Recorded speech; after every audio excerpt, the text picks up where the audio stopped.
మహారాష్ట్రలో పార్లమెంట్లో పూర్తిగా ఇండియా కూటమికి సంపూర్ణమైన మెజారిటీ వస్తే సరిగ్గా 5 నెలల తర్వాత శాసనసభ ఎన్నికలు జరిగితే మనం పూర్తిగా ఓడిపోవడం జరిగింది.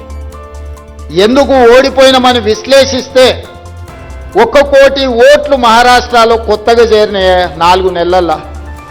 నేను అడుగుతున్నా, 4 నెలల్లో ఏ రాష్ట్రంలోనే ఏ దేశంలో అయినా 1 కోటి మంది పుట్టగలరా? ఒకవేళ పుట్టిన వాళ్ళకు ఓటు హక్కు వస్తుందా? కానీ మహారాష్ట్రలో ఎన్నికల కమిషన్ 4 నెలల్లో 1 కోటి కొత్త ఓట్లను నమోదు చేసి ప్రజా అభిప్రాయాన్ని దెబ్బతీసి ప్రజా అభిప్రాయాన్ని తుంగలో తొక్కి భారత రాజ్యాంగాన్ని అపహాస్యం పాలు చేసి ఏ మహారాష్ట్ర నుంచి డాక్టర్ బాబాసాహెబ్ అంబేద్కర్ గారు వచ్చిండ్రో, ఏ డాక్టర్ బాబాసాహెబ్ అంబేద్కర్ గారు మనకు రాజ్యాంగాన్ని ఇచ్చిండ్రో ఆ రాజ్యాంగాన్ని అపహాస్యం చేసుకుంటూ మహారాష్ట్రలో పార్లమెంట్ ఎన్నికల నుంచి అసెంబ్లీ ఎన్నికల లోపల 1 కోటి కొత్త ఓట్లు నమోదైనవి.